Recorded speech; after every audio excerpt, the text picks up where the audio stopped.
नमस्कार, आप सभी का स्वागत है वरदान एक्सप्रेस के इस वीडियो में। वरदान एक्सप्रेस आपको मध्य प्रदेश चुनाव से संबंधित तमाम अपडेट आप तक पहुंचा रहा है और हर एक वीडियो में आपको मतदान से रिलेटिव या राजनीतिक गलियारों से लेकर तमाम वह जानकारियां मध्य प्रदेश विधानसभा चुनाव के दौरान होने वाली आप तक पहुंचाने के लिए वरदान एक्सप्रेस तत्पर है और सारी जानकारियां आपको हमारे चैनल पर मिलती रहेंगी। तो इसलिए फटाफट आप अपने चैनल मोबाइल पर हमारे चैनल को अभी सब्सक्राइब कीजिए और अगर अभी तक आपने सब्सक्राइब नहीं किया तो सबसे पहले चैनल को सब्सक्राइब करें और यहाँ पे अन्य लोगों तक भी लिंक भेजें ताकि और भी लोग हमारे चैनल से जुड़ सकें और महत्वपूर्ण जानकारी से वंचित ना रह पाएं। अब हम शुरुआत करते हैं राजनीतिक खबर की। आज एक राष्ट्रीय समाचार पत्र है जिसका काफ़ी चर्चा है पूरे मध्य प्रदेश में और देश में। उनके द्वारा एक समाचार छापा गया है, प्रकाशित किया गया, जिसमें कांग्रेस को लेकर एक बड़ी लिस्ट उसमें निकाली गई है और बड़ी हेडलाइंस दी गई हैं। उसमें बताया गया है कि 150 लोगों की सूची नवरात्र के पहले दिन यानी परमा के दिन आ सकती है।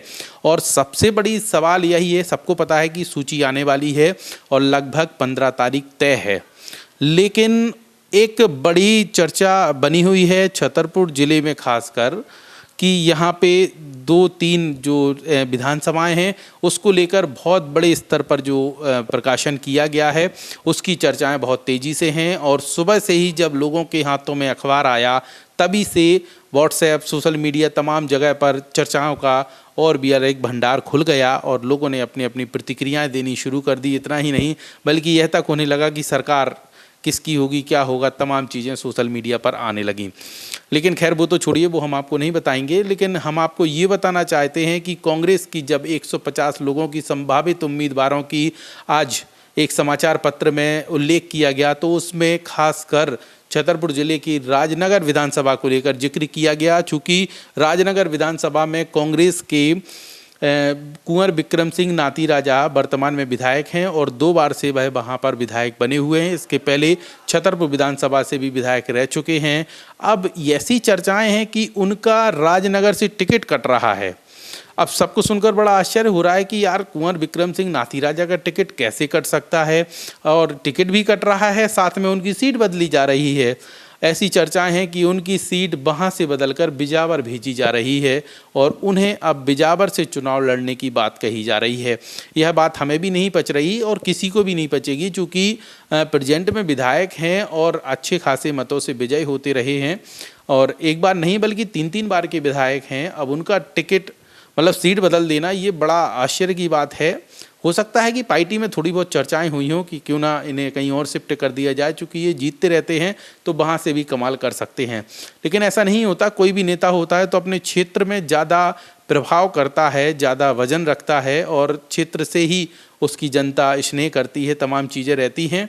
तो क्षेत्र बदलना तो बड़ा कठिन काम होता है, लेकिन ये पार्टी का खैर डिसीजन है। आलाकमान जो होते हैं वो तय करते हैं कि आखिरकार हमें अपने नेता को कहाँ से चुनावी मैदान में उतारना है। लेकिन जनता का तो ये मूड तय मानिए कि जो नेता होते हैं वो एक ही जगह फिक्स रहते हैं और कोशिश पर वही रहती है कि उनकी विधानसभा डिस्टर्ब ना की जाए।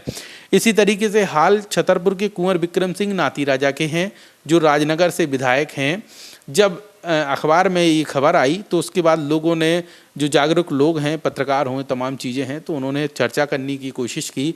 जब ये बात नाती राजा विधायक तक पहुंची तो उन्होंने सोशल मीडिया के माध्यम से अपनी प्रतिक्रिया भी दे दी कि इस खबर पर ना जाएं, ये अफवाह है और ये असत्य खबर है। और इसके अलावा उन्होंने लिखा, जय कांग्रेस, विजय कांग्रेस, इसके अलावा जय कमलनाथ।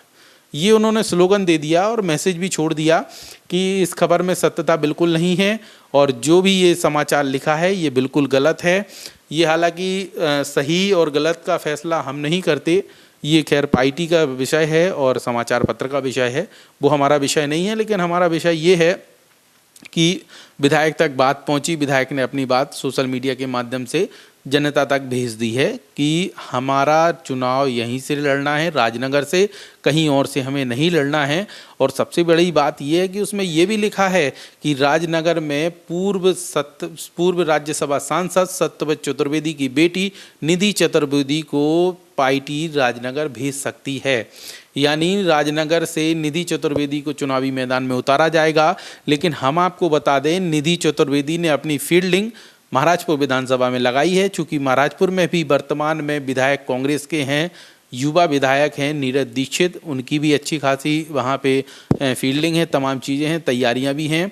लेकिन इस बीच निधि चतुर्वेदी ने वहाँ से अपनी जो फील्डिंग है वो जमा ली है। कोशिश पर उनका यही था कि अगर पार्टी मौका देगी तो हम महाराजपुर विधानसभा चुनाव महाराजपुर से ही लड़ेंगे। चूँकि पार्टी ने एक समाचार पत्र के माध्यम से ये प्रकाशन जो आया, उसके बाद सभी में खलबली मच गई है। और ऐसा है कि अब राजनगर में निधि चतुर्वेदी को भेजा जा रहा है, कुंवर विक्रम सिंह को बिजावर भेजा जा रहा है। तो ये पता नहीं क्या मतलब इधर से उधर करने का समझ में नहीं आया फंडा। जो भी हो वो पार्टी का डिसीजन है, लेकिन इस तरीके से एक मैसेज जो अखबार के माध्यम से सामने आया, तो इसमें लेकर राजनीतिक गलियारों में बड़ी चर्चाएं हैं आज के दिन। और सभी के मन में यही है कि आखिरकार ये सब चल क्या रहा है। चूँकि कांग्रेस ने अभी तक अपने पत्ते नहीं खोले हैं और कोई भी उम्मीदवार की सूची जारी नहीं की, जिसके बाद लोगों को और लग रहा है कि कांग्रेस पता नहीं किस तरीके से अपनी मॉनिटरिंग कर रही है या फीडबैक ले रही है, उसके बाद सूची जारी करेगी। अब चूँकि आचार संहिता लग चुकी है, तारीख का ऐलान हो चुका है और चुनाव भी होने में महज महीने सवा महीने का वक्त बचा है और नेताओं को ज़्यादा समय नहीं है प्रचार प्रसार का भी। तो ऐसे में जो प्रत्याशी की सूची है वह जारी हो जानी चाहिए और 15 तारीख को उम्मीद जताई जा रही है कि कांग्रेस अपनी पहली सूची जारी कर देगी और जल्दी जल्दी करके एक दो दिन का गैप लेके सारी सूचियाँ जारी कर देगी। चूँकि 150 लोगों के नाम उम्मीदवार जो हैं संभावित बताए जा रहे हैं कि 15 तारीख को सूची जारी होगी। उसमें जो चर्चाएं हैं वो हमने आपको बता दी। और महत्वपूर्ण अब जानकारी सुनिए कि छतरपुर विधानसभा से जो आलोक चतुर्वेदी पज्जन चाचा हैं उनको यहीं से टिकट मिलेगी, ऐसा उसमें उल्लेख किया गया है। और महाराजपुर में जो नीरज दीक्षित हैं वर्तमान विधायक, उन्हें महाराजपुर से ही टिकट दिया जा रहा है, ये समाचार पत्र में स्पष्ट लिखा हुआ है। लेकिन इन तमाम चीज़ों को लेकर हम किसी भी प्रकार की पुष्टि नहीं करते, लेकिन जिस तरीके से चर्चाएं हैं वो हमने आपको बताई हैं। अब कौन सा विधायक, कौन सा नेता कहाँ से चुनावी मैदान में उतरेगा, इसके लिए आपको थोड़ा सा इंतज़ार करना होगा। और जब कांग्रेस की व्यवस्थित सूची आएगी उसमें तय हो जाएगा कि आखिरकार किसको कहां से चुनावी मैदान में कांग्रेस उतारने का मन बना रही है। तो उसके लिए थोड़ा सा इंतज़ार कीजिए और वरदान एक्सप्रेस के वीडियो में लगातार बने रहिए। हम आपको पल पल का अपडेट देते रहेंगे। चूँकि चुनाव से रिलेटिव तमाम खबरें देने का हमने आपसे वादा किया है और आपको जानकारी बिल्कुल छनकर और सही जानकारी मिलेगी हमारे चैनल पर। तो आप फटाफट हमारे चैनल को सब्सक्राइब कीजिए और यह वीडियो अगर आपको पसंद आया तो अन्य लोगों तक शेयर जरूर करें, बेल आइकन करें, कमेंट बॉक्स पर अपने सुझाव दें। हाँ, महत्वपूर्ण बात ये भी सुन लीजिए कि आपके मन के क्या विचार हैं। इस वीडियो में हमें आपसे जानना है कि आखिरकार छतरपुर जिले की 6 विधानसभा सीट में से कौन सी विधानसभा में आप किस नेता को पसंद कर रहे हैं, ये आप अपने कमेंट सेक्शन पर लिख सकते हैं। और ये सुझाव आप ज़रूर दीजिए ताकि ये मैसेज सभी लोगों तक पहुंच सके और ये पता चल सके कि आखिरकार किस तरीके की आप लोगों की राय है। तमाम चीज़ों को लेकर आप वरदान एक्सप्रेस के इस वीडियो में जुड़े, उसके लिए बहुत बहुत धन्यवाद। वरदान एक्सप्रेस चैनल को लगातार देखते रहिए और अब फिलहाल हमें दीजिए इजाज़त। नमस्कार।